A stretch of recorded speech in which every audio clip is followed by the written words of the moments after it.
The last hope of Earth, the world was ending. Cities had turned to dust, oceans were poisoned, and the skies were no longer blue. For years, Earth had fought against the endless armies of the alien empire. Their fleets had burned entire continents. Their soldiers had crushed millions of lives. Humanity had resisted with courage, but courage alone was not enough. Now only one last defender remained. His name was Commander Elias Ward. He was not the strongest man, nor the most brilliant. But he carried something that others no longer had, a heart that refused to break. While the rest of Earth's armies were gone, while governments and nations had fallen, he still stood. He was the last soldier to carry the banner of humanity. The Council of Survivors gave him one mission. They said, "You will go to her. You will go to the alien queen, the empress of the purple-skinned people, and you will beg or fight for peace. If you fail, Earth dies." No one envied him. No one wished him luck. For the empress was known as the most feared being in the galaxy. Her voice commanded fleets. Her eyes judged worlds. Her will could order death with a single gesture. She had never shown mercy, not once in her reign. To meet her was to walk into the jaws of a beast. And yet Commander Ward did not turn away. The ship that carried him was silent. Alone, he traveled across cold space, the stars burning like distant candles. His thoughts were heavy, but he did not allow fear to rule him. If he was to die, then he would die looking his enemy in the eyes. When his ship finally entered the alien capital, he saw the city of the Empress. It rose like a jewel in the void, a palace of glass and gold suspended in the black sea of space. Towers climbed into the heavens, their walls glowing with strange alien light. At the center of it all, the throne palace stood like a golden heart. Ward stepped out, his boots striking the polished floor of the grand hall. The air was heavy with perfume and firelight. Alien guards, tall and armored, stood like statues on either side.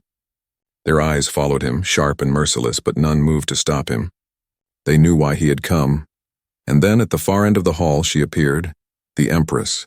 She was taller than he expected, draped in flowing garments of silver and crimson. Her skin shimmered with a deep violet glow, smooth as polished stone, but alive, warm. Her hair was long, black as midnight, and it fell like waves down her shoulders. Her eyes were not human. They were galaxies. Stars seemed to burn inside them, endless and unblinking. Every step she took was silent, graceful, and powerful.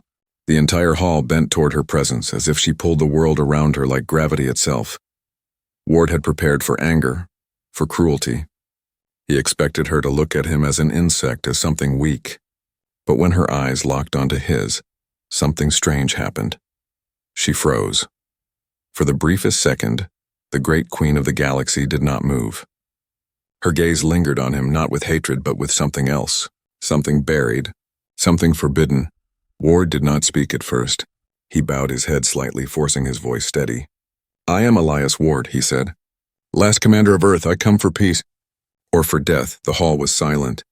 The guard stood still as stone. The Empress stepped closer, her presence washing over him like fire and ice. She reached him slowly, her face inches from his. Her lips parted, but she did not speak to the guards nor to the court. She spoke only to him.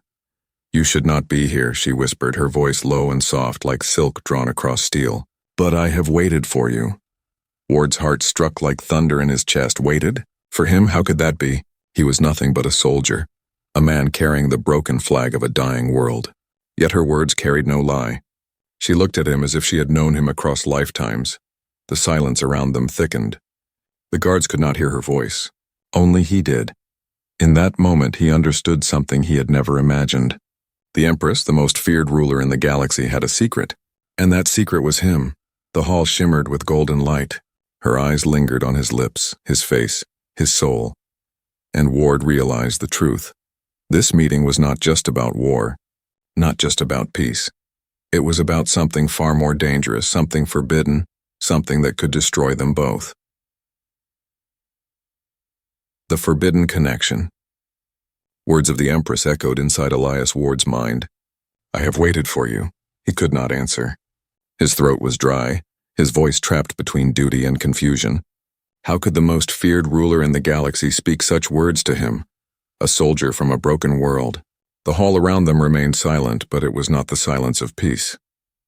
It was the silence before a storm. Alien guards watched with cold eyes, waiting for her command. One gesture from her, and his body would lie in blood upon the marble floor. Yet she did not give that command. Instead, she turned her head slightly, her long dark hair brushing her violet shoulders. "Leave us," she ordered. Her voice was calm but sharp as a blade. The guards stiffened. Some hesitated, their golden armor catching the light of the throne hall. To leave their queen alone with a human enemy was unthinkable, but no one dared to disobey. Slowly they lowered their spears and withdrew, their heavy steps echoing until the hall stood empty. Now it was only the two of them. Ward's hand twitched toward the small dagger hidden at his belt, the last weapon he carried. If this was a trap, if she wished to end him in private, he would not die without resistance. But she did not move to strike.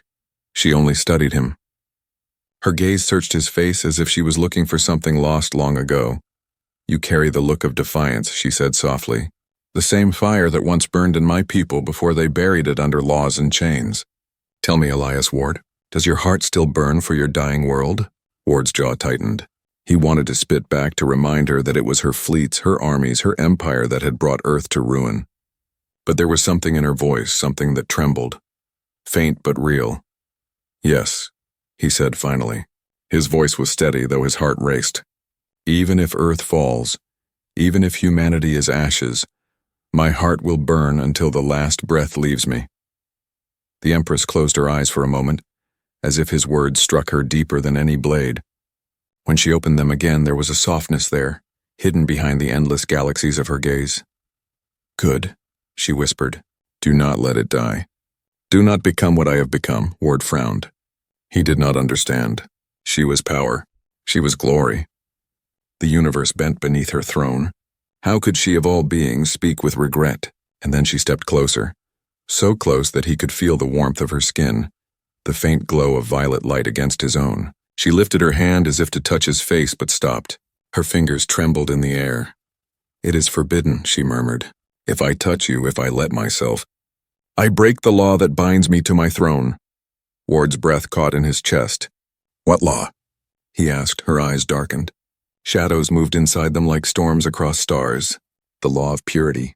My empire does not forgive weakness, and they call love the greatest weakness of all, especially love beyond blood. If I take a human into my heart, I become unworthy. I would lose everything. My crown, my people, my life." The weight of her words pressed against him like iron. Ward felt the danger of every second. He had come here to plead for peace, not to hear the secret confession of a queen. Yet his chest tightened in a way he could not deny. Her loneliness was sharper than her power. He saw it in her eyes. He felt it in her voice, and against his will, against his duty, he pitied her. The Empress lowered her hand, though her eyes lingered on him with a hunger she could not hide. "You should hate me," she said. "You should strike me down for all I've taken from your world. But you do not." Ward did not answer, because she was right. He did not hate her. He wanted to. But something about her presence pulled him closer. Like gravity, he could not resist. The silence between them grew heavy, dangerous. Somewhere in the distance, the palace groaned with the sound of movement. A door closed. Steps echoed. Voices whispered. Ward realized what this meant. If anyone saw them together like this, too close, too private, questions would rise. Suspicions would grow. The Empress realized it too. She drew back suddenly, her face hardening, her voice turning cold once more. "Go," she said sharply. "Go before they see you. I will call for you when the time is safe." Her command struck him like a blade. He wanted to demand answers, to ask what she truly wanted from him. But one look into her eyes silenced him. He saw fear there, not fear of him, but fear of her own people. Without another word, he turned and walked back down the golden hall. His footsteps echoed, each one heavier than the last. Behind him, the Empress stood alone. She watched him leave, her hands clenched tight, her body trembling with a secret no one could ever know. Love against the law. The palace never slept.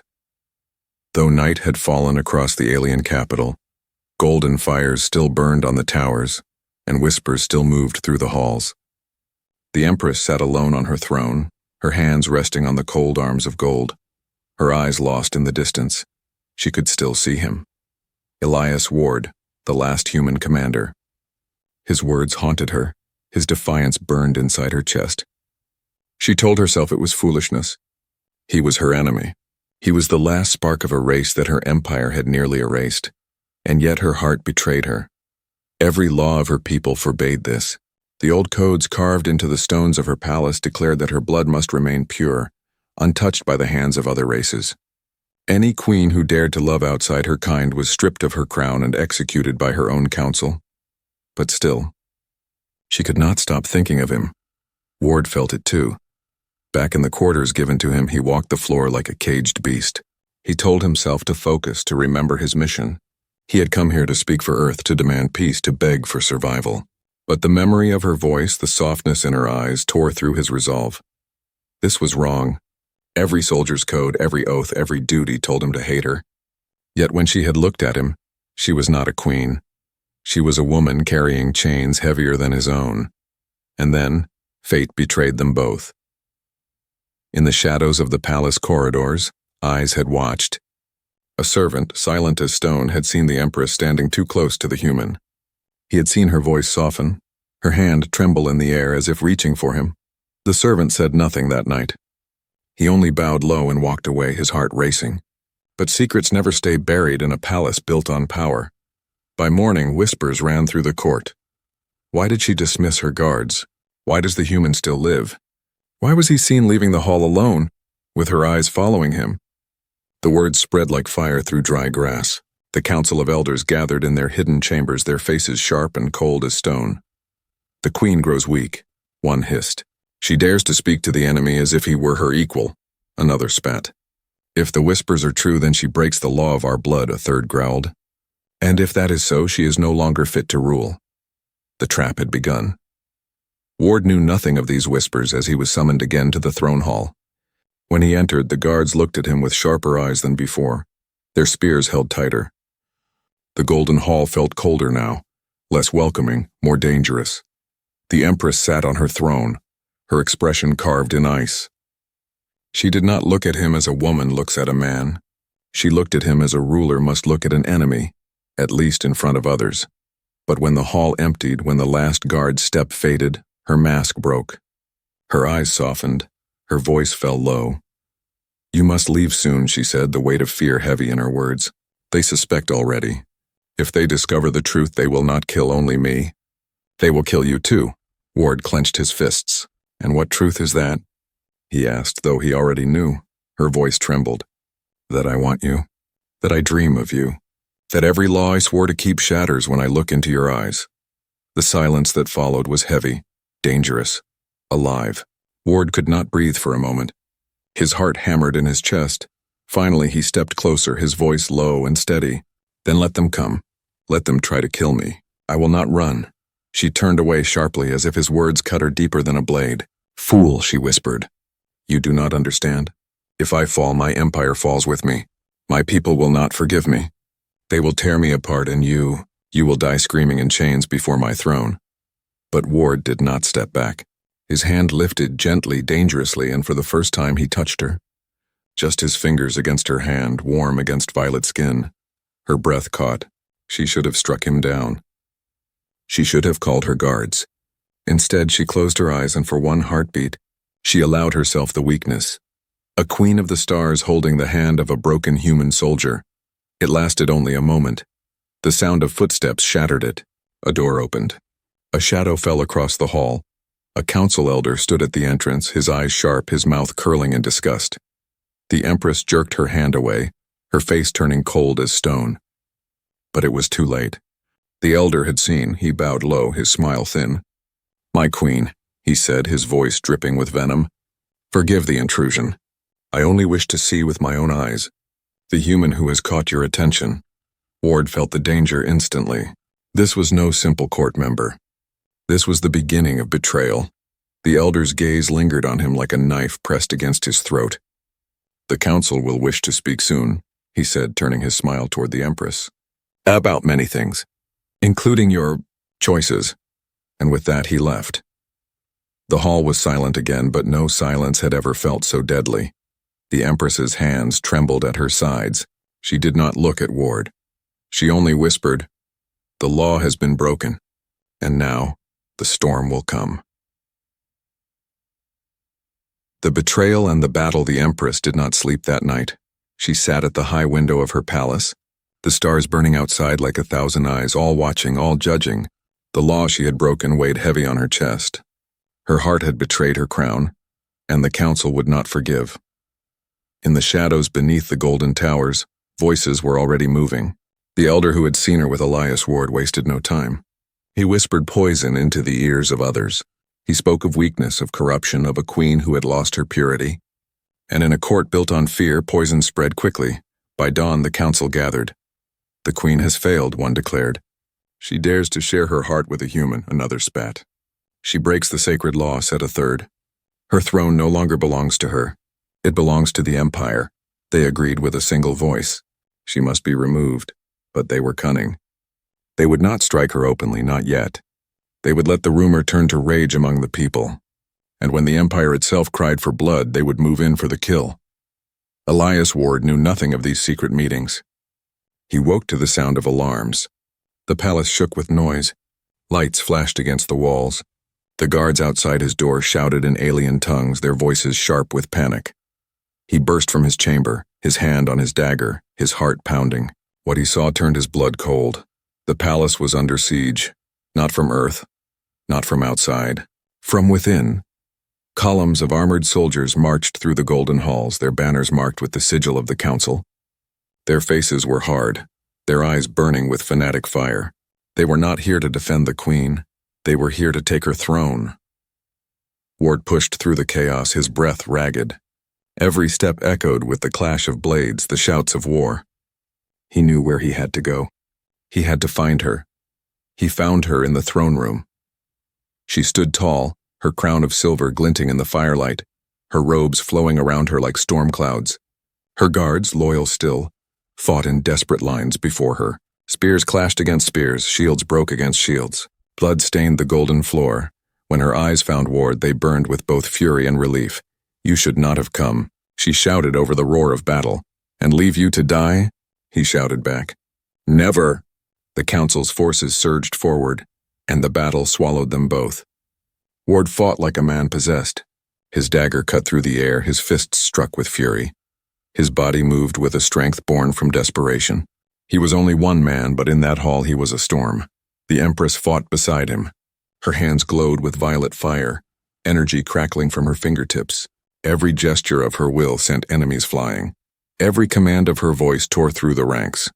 She was magnificent, terrible, and beautiful all at once, but even she could not hold forever. The council's soldiers poured in endless streams. Their numbers crushed the defenders. Their blades cut deeper and deeper into the queen's guard. One by one, her loyal protectors fell until only a few remained. And then it happened. A spear slipped past Ward's defense. A blade cut through the chaos. And the Empress cried out as steel struck her side. She staggered, her hand clutching her wound, violet blood spilling bright against her robes. Ward caught her before she fell. Her weight pressed against him, her blood hot on his hands. Rage filled his chest like fire. He lifted his dagger and struck down the soldier who had wounded her, his roar shaking the hall. The battle paused for a breath. The queen lay in his arms, her crown slipping, her breath shallow. Around them, the enemy soldiers hesitated. For all their hatred, for all their law, they could not deny the image before them. Their empress, broken but still alive, held by a human who fought like death itself to protect her. The elder who had betrayed her stepped forward, his smile cruel. The Empress lifted her head weakly, her hand clutching his arm. Her voice was faint, but it carried across the hall.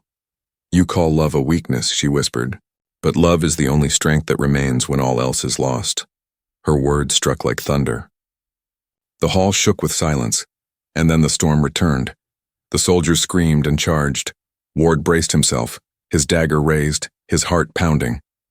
He knew this was the end.